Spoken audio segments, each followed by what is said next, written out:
বিশ্বজুড়ে যুদ্ধ, দারিদ্র্য, রাজনৈতিক নিপীড়ন, শিক্ষা কিংবা উন্নত জীবনের আশায় বহু মানুষ বছরের পর বছর ধরে আমেরিকায় আশ্রয়ের চেষ্টা করে আসছেন।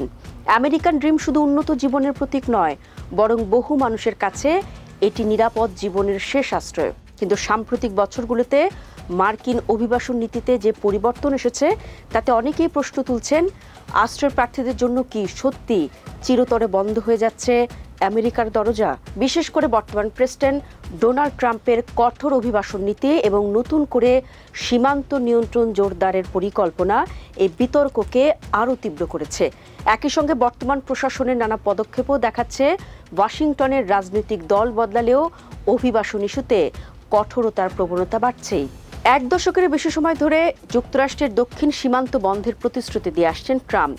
দ্বিতীয় মেয়াদে তিনি ক্ষমতায় এসে সীমান্ত দেয়াল নির্মাণ, সীমান্তরক্ষী বাড়ানো, অভিবাসীদের আটক ও বহিষ্কার সহ নানা কঠোর পদক্ষেপ নিয়েছেন। তবে সবচেয়ে বড় পরিবর্তন এসেছে রাজনৈতিক আশ্রয় বা অ্যাসাইলাম নীতিতে। বর্তমানে আদালতের চ্যালেঞ্জের মুখে থাকা ট্রাম্প প্রশাসনের এই নীতিগুলো যুক্তরাষ্ট্রে আশ্রয় পাওয়ার সুযোগ কতটা সীমিত করা যায় সেটি পরীক্ষা করছে বলে মনে করছেন বিশ্লেষকরা। আমেরিকার আশ্রয় ব্যবস্থার ভিত্তি 1980 সালের রিফিউজি অ্যাক্ট। এটি মূলত 1951 সালের শরণার্থী কনভেনশন, 1967 সালের প্রোটোকলের উপর ভিত্তি করে তৈরি। সে সময় আইন প্রণেতাদের প্রধান মনোযোগ ছিল কমিউনিস্ট শাসন থেকে পালিয়ে আসা পূর্ব ইউরোপীয় ও ভিয়েতনামি শরণার্থীদের পুনর্বাসন। তখন সীমান্তে এসে আশ্রয় চাওয়ার বিষয়টি তেমন গুরুত্ব পায়নি, কিন্তু আইন পাশ হওয়ার কয়েক সপ্তাহের মধ্যেই কিউবা থেকে 1 লাখের বেশি মানুষ ফ্লোরিডার দিকে রওনা হলে পরিস্থিতি বদলে যায়। এরপর ধীরে ধীরে সীমান্তে আশ্রয় প্রার্থীর সংখ্যা বাড়তে থাকে। 1990 দশকের সাবেক প্রেসিডেন্ট বিল ক্লিন্টনের প্রশাসন আশ্রয় আবেদন প্রক্রিয়াকে আরও কাঠামোবদ্ধ করে এবং বাড়তি বিচারক ও কর্মকর্তা নিয়োগ দেয়। কিছু সময়ের জন্য পরিস্থিতি নিয়ন্ত্রণ এলেও পরে আবার চাপ বাড়তে থাকে।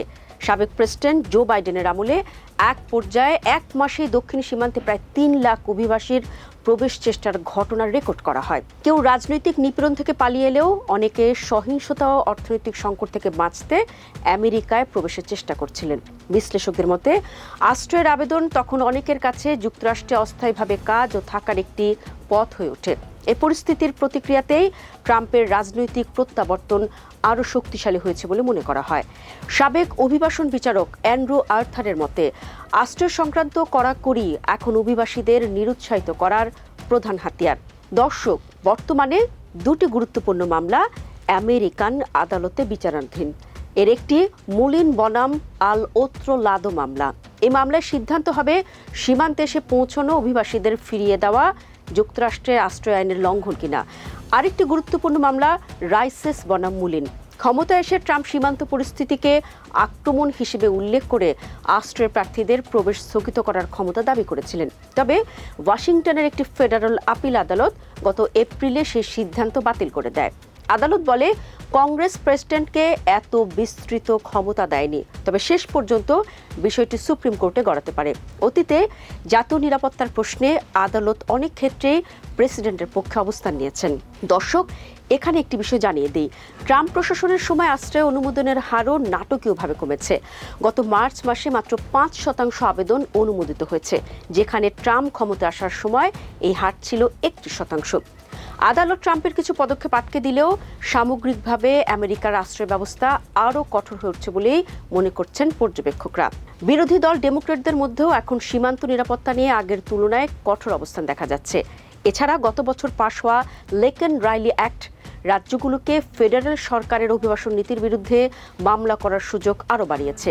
একই সঙ্গে নতুন বাজেট আইনের একটি ধারায় অভিবাসন বিচারকের সংখ্যা 800-তে সীমাবদ্ধ রাখার প্রস্তাব রয়েছে।